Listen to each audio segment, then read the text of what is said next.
I think it's close and local. I think when you see clouds and you can see the moon lighting up the clouds, I think of it as like a flashlight over a bunch of cotton balls. When you have the flashlight right over the cotton balls, it lights up that little area. So when you look Word. out in the sky and you see just one little area of clouds lit up, it seems like if it was way far away, all those clouds would be lit up, not just that little area. And same thing with the sun with crepuscular rays. When you see them coming through the clouds and they like geometry, it pans out so you can actually trace back to the source. And I think a lot of that's funny. 93 million miles away, if the heat and the light are coming from that far away, and you've got this little Earth, and you've got from the equator, and you go 6,000 miles, you go from desert and you go up to ice, and then the sun is 93 million miles away, but 6,000 miles can make that much of a temperature difference. That seems crazy. I like that. I like that. I see what's going on. I see what's going on. And then also, if you take it the same way, so it's a little ball, and you've got the sun's rays coming in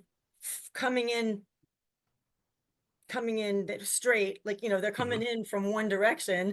Mm-hmm. And then, so you've got, when we do time zones, for Uh-huh. us, it's Maine, it's Florida, it's the East Coast. And Mm-hmm. then you move over, you got Central, Mountain, you got Pacific, and it's all Mm-hmm. north and south, right? Mm-hmm. So what happens when you tilt the 23.4 degrees?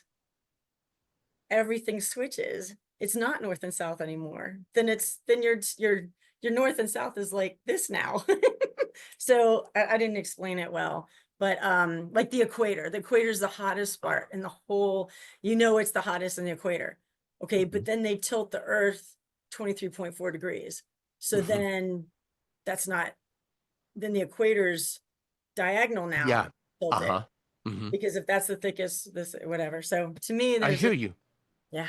Mm. Then the stupid explanation that our moon is the only one that's facing us and locked in facing us one way. No other moon in any other planet, at least in our solar system, behaves that way.